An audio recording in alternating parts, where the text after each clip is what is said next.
Today is Wednesday, January 19th. We're detailing how you can order some free COVID-19 tests with a simple online form. And there's a new plan to try to prevent wildfires in the West. Also, what to know about a possible Russia invasion. U.S. leaders say Russia may attack Ukraine at any point now. Plus, Microsoft's latest deal is the biggest in gaming history. Which states are doing the best at bringing back jobs? And the new date and location for the Grammys. Welcome to The Newsworthy. All the day's news in around 10 minutes. Fast, fair, fun, and on the go. I'm Erica Mandy. Thanks so much for being here. You ready? Let's do this. You can now start ordering free COVID-19 tests online. The Biden administration's website, covidtests.gov, launched yesterday. And that site will take you to a U.S. Postal Service form where each household can order up to 4 free at-home testing kits. For anyone without internet access, the White House says it plans to launch a hotline so people can order their free tests over the phone as well. That has not been set up just yet. The tests will start to ship late this month, and the U.S. Postal Service will deliver them without any extra fees. So if you order today online, you should get them within 2 weeks. Remember, this is in addition to another new policy that says health insurance companies have to reimburse their customers for up to 8 over-the-counter COVID tests a month. That policy started over the weekend. And today, President Biden is expected to announce a plan to send out hundreds of millions of free, high-quality N95 masks to Americans. So stay tuned. Nearly 2 years into the COVID-19 pandemic, and there's new hope the public health emergency could come to an end soon.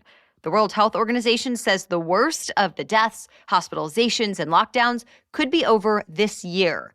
But the WHO says that's only if the world's inequalities are addressed. That includes vaccinating people in even the poorest countries.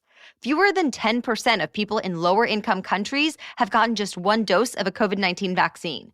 That's compared to 75% of the U.S. population and about 85% of people in places like Canada, Spain, Italy, and Australia. So the WHO says vaccines and other tools like tests and treatments need to be shared fairly. When it comes to donations, the U.S. is ahead of other countries. The White House has already promised to send at least 1.1 billion vaccine doses overseas before next year. Still, health experts with the WHO says it's unlikely we'll ever be totally done with COVID-19, but they say most of the hospitalizations and deaths could one day be avoided. Despite high-level talks with some of the world's top leaders, it's looking even more likely Russia is planning to invade Ukraine. American officials say Russia may try to attack Ukraine from their mutual neighbor, Belarus. Russia sent troops into Belarus this week with fighter jets. That's on top of about 100,000 Russian troops already surrounding Ukraine with tanks and other heavy weapons like rocket launchers. But being in Belarus puts Russian troops even closer to the Ukrainian capital of Kiev. Now the White House warns Russia could invade at any point. U.S. officials are concerned about whether Russia plans to topple Ukraine's government, something Russia denies. In fact, Russia is denying any plans to attack the American ally, saying its troops are just in Belarus for drills. But Russia does have its demands.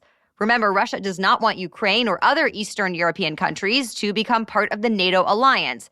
But NATO won't make that promise. So again, this week, America's top diplomat, Secretary of State Antony Blinken, is going to try to do some negotiating. Blinken is traveling to Ukraine today, and he's set to meet with his Russian counterpart on Friday. ABC News says he's prepared to compromise with Russia over things like military exercises, and the U.S. is still threatening massive sanctions if Russia does attack Ukraine. It's the largest public debt restructuring deal in the history of the U.S. A federal judge approved a plan to get Puerto Rico out of bankruptcy. The new plan will cut the island's outstanding debt by 80%, and it'll save the government more than $50 billion in payments. This is crucial since Puerto Rico has been struggling to recover from hurricanes, earthquakes, and COVID-19. The nonprofit Council on Foreign Relations says there's been some other issues as well. For example, limited representation in Washington, D.C., local governments being mismanaged, and no federal tax provisions. So Puerto Rico first declared bankruptcy in 2017, making it the first U.S. state or territory to do so. Now, island officials say this deal begins a new chapter in Puerto Rico's history. It means Puerto Rico will start actually repaying its creditors, which it hasn't done in years. Still, critics worry Puerto Rico won't even have enough money to make the reduced payments over the long run, and they're concerned there could be more painful budget cuts in the future. They're also demanding an audit to figure out how the debt built up and they want those responsible to be held accountable. To be continued. The U.S. has a new $50 billion plan to prevent Western wildfires. It will double controlled fires and logging efforts before conditions get out of hand. The idea is to reduce trees and other vegetation that basically act like tinder in the most high-risk areas. The plan will focus on places where out-of-control fires have wiped out communities in the past and where a lot of people live now. Overall, the work will cover almost 80,000 square miles, an area almost as large as Idaho, over the next 10 years. The recently passed bipartisan infrastructure bill will cover the first $3 billion, so the work can get going quickly. But it's not clear where the rest of the money will come from. Either way, some critics don't like the government's plan to use logging. They say it'll hurt the forests, wildlife, and water supplies. But the agriculture secretary says, quote, "Our scorecard for fire should be about lives saved rather than acres that didn't burn." More news is coming up, but first, a quick break for our sponsor. Along with the multivitamin that I take every day, I also take Seed's Daily Synbiotic. In fact, it's the first thing I take every morning. It's a probiotic plus prebiotic developed for systemic benefits. So yes, it supports digestive health, and it also goes beyond that. It helps maintain healthy gut barrier function and gut immune function. It promotes heart health and supports healthy skin and more. And to make sure the live probiotics actually go where they're supposed to go, Seed's Daily Synbiotic has capsule-in-capsule technology. So it helps protect it from stomach acid and enzymes as it makes its way to the small intestine for absorption. So bottom line, you're getting a 24-strain, broad-spectrum probiotic and prebiotic that has been clinically and scientifically studied. And as an added bonus, this is a company that cares about the earth. Your Daily Synbiotic is sustainably delivered monthly. As an example, the shipping box is constructed from ecological paper made from algae that would otherwise damage fragile marine ecosystems. So go get your 15% off your first month's supply of Seed's Daily Synbiotic by visiting seed.com/newsworthy or by using the code newsworthy at checkout. That's seed.com/newsworthy or use code newsworthy at checkout. It's the largest gaming industry deal in history and Microsoft's biggest purchase ever. In fact, it's more than double the amount Microsoft paid for LinkedIn back in 2016. We're talking about Microsoft buying video game giant Activision Blizzard. The all-cash deal is worth $68.7 billion. Assuming it goes through, it'll make Microsoft the third largest video game maker in the world. It also means Microsoft will add some of the most popular games ever made to its Game Pass subscription service. Think Call of Duty and World of Warcraft. While Microsoft hopes this deal helps position it as one of the next major entertainment companies, it comes as Activision faces scrutiny over reported misconduct and unequal pay. In September, Activision settled claims brought by workforce discrimination regulators. Microsoft's CEO did touch on that yesterday, telling investors the workplace culture is his number one priority.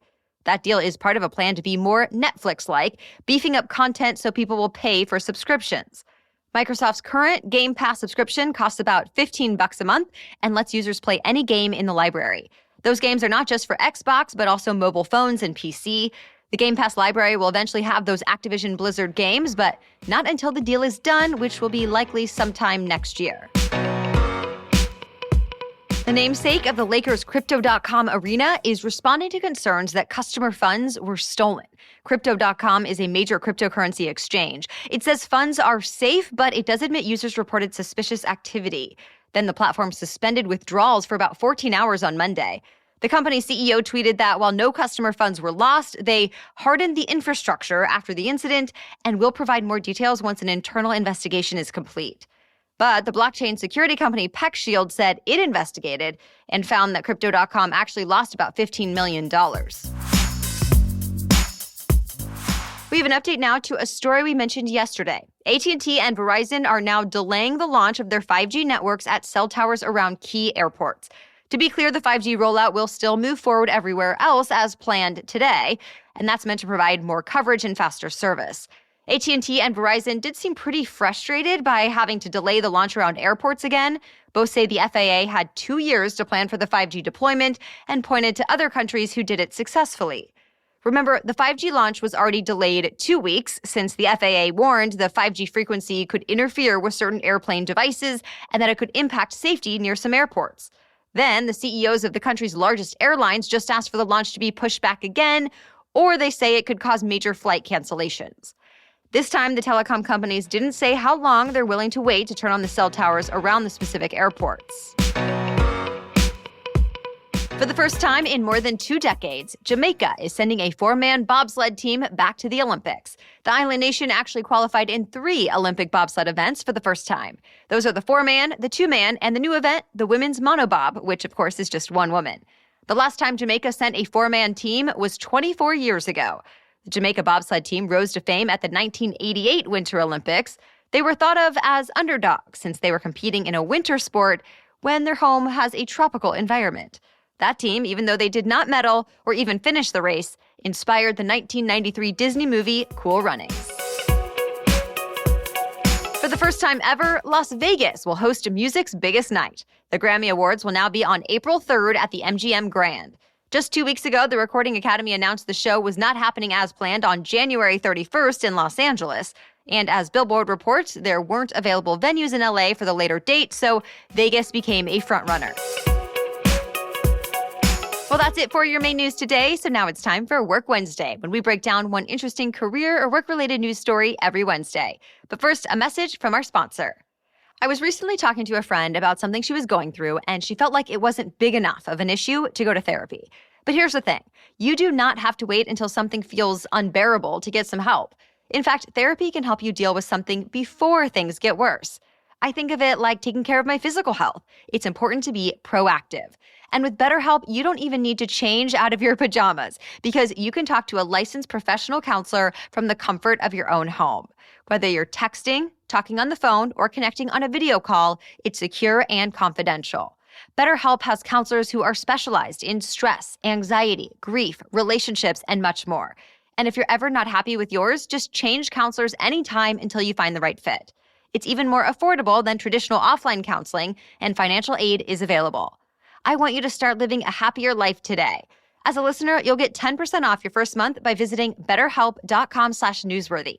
Again, that's BetterHelp, H-E-L-P, betterhelp.com/newsworthy. Okay, now back to Work Wednesday. The state of Texas has bounced back after nearly 2 years of pandemic-related job losses. The Wall Street Journal says Texas joins Arizona, Utah, and Idaho as the only states to get back all the jobs lost when COVID-19 hit. The Journal says the 4 states benefit from growth in big industries like retail, warehousing, technology, and transportation. And big companies have moved operations to those states, bringing workers with them. And despite some health experts' recommendations, those Republican-led states are more relaxed when it comes to COVID-19 restrictions. Economists say that softened the blow when the pandemic hit.